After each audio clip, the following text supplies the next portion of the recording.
Perkenalkan, kami dari grup 1 PAS 2 beranggotakan 5 orang, yaitu saya sendiri, Gabriela Melani NIM 1852, kemudian ada juga Nurul Alfatiasari NIM 1859, Rizky Kudus NIM 1867, Erika Claudia NIM 1884, dan Rizky Satria NIM 1898.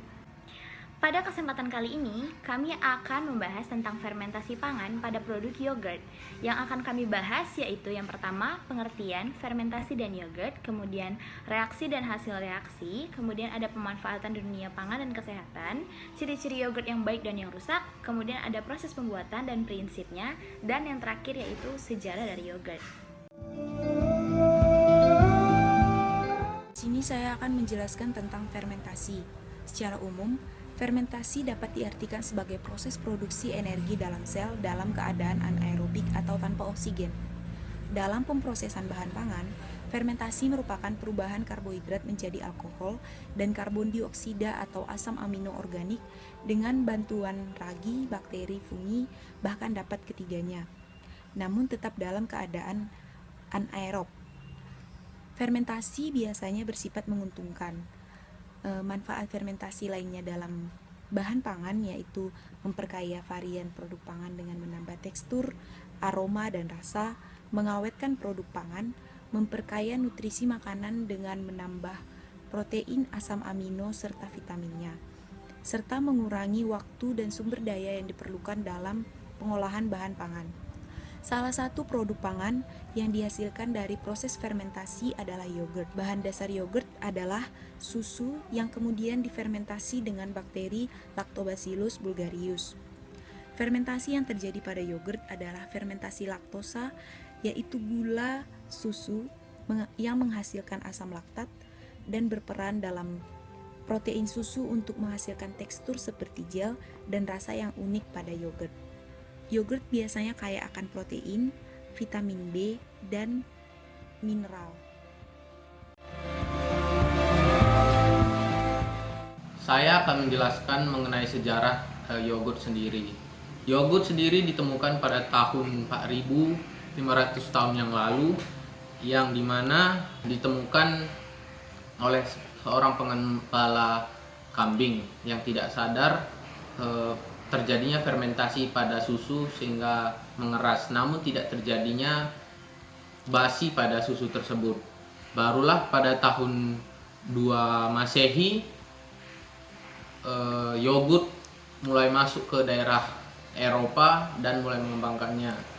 Namun pada tahun 1900-an lah seorang ilmuwan dari Rusia, Ilya Mickovic, bisa meneliti manfaat dari yogurt itu sendiri, yang dimana dapat ditemukan yogurt bermanfaat sebagai penunjang kesehatan pada manusia.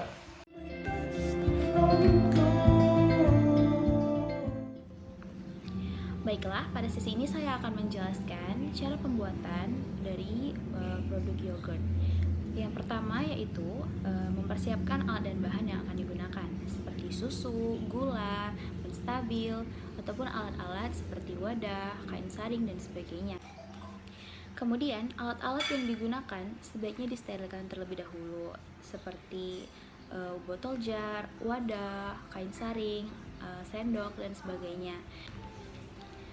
Kemudian susu yang akan digunakan dipersiapkan dan ditambahkan ke dalamnya gula, susu skim ataupun penstabil, dan sebagainya yang ingin ditambahkan.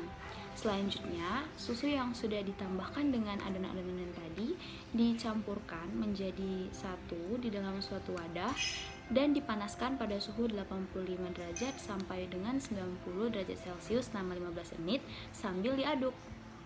Selanjutnya, susu yang telah dipanaskan tadi didinginkan sampai suhunya stabil.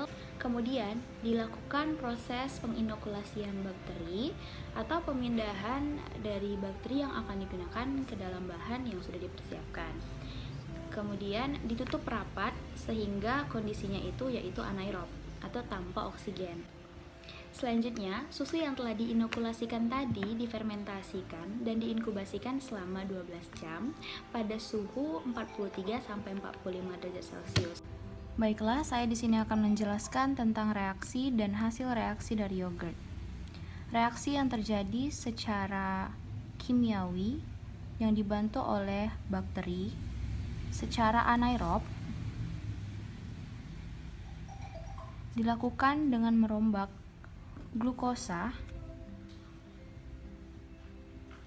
dengan rumus C6H12O6 menjadi bentuk etanol atau alkohol dengan bentuk C2H5OH dan karbon dioksida.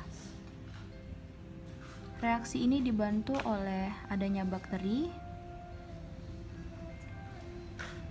Lactobacillus bulgaricus dan Streptococcus thermophilus.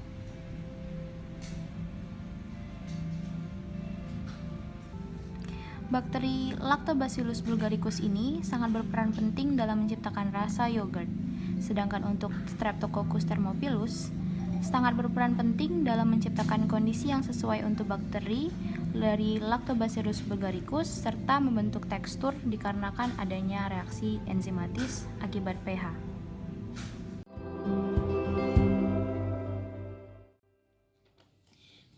Yogurt memiliki banyak manfaat yang baik bagi kesehatan. Berikut ini ialah beberapa kandungan yang ada dalam yogurt. Yang pertama, yogurt mengandung prebiotik. Prebiotik ialah bakteri baik yang aktif dan hidup di dalam yogurt. Prebiotik dipercaya dapat membantu masalah pencernaan dan menyehatkan saluran pencernaan. Yang kedua, yogurt mengandung protein. Protein di dalam tubuh digunakan dalam pembentukan tulang, kulit, otot, darah, dan lainnya. Yang ketiga, yogurt mengandung nutrisi lain yang sama dengan produk olahan susu lainnya, yakni kaya akan kalsium. Yang kalsium sendiri berfungsi dalam membangun dan menjaga kesehatan tulang dan gigi. Yang keempat, yogurt mengandung vitamin seperti vitamin B12 dan riboflavin yang dapat melindungi tubuh dari penyakit jantung. Dan kandungan gizi lainnya seperti fosfor dan magnesium yang berperan penting dalam mengatur fungsi-fungsi tubuh. Di sini saya akan menjelaskan sedikit tentang karakteristik yogurt yang tidak baik dikonsumsi. Pertama itu, misalnya kita makan yogurt, kita menemukan bintik-bintik hijau atau bintik-bintik coklat, itu menandakan yogurt itu tidak layak dikonsumsi lagi. Terus dari baunya, misalnya yogurt itu punya bau tengik seperti susu basi, itu menandakan yogurt itu tidak baik untuk dikonsumsi atau yogurt itu sudah basi. Terus dari teksturnya, misalnya yogurt itu menggumpal-gumpal saat kita sendok, itu menandakan yogurt itu tidak layak untuk dikonsumsi.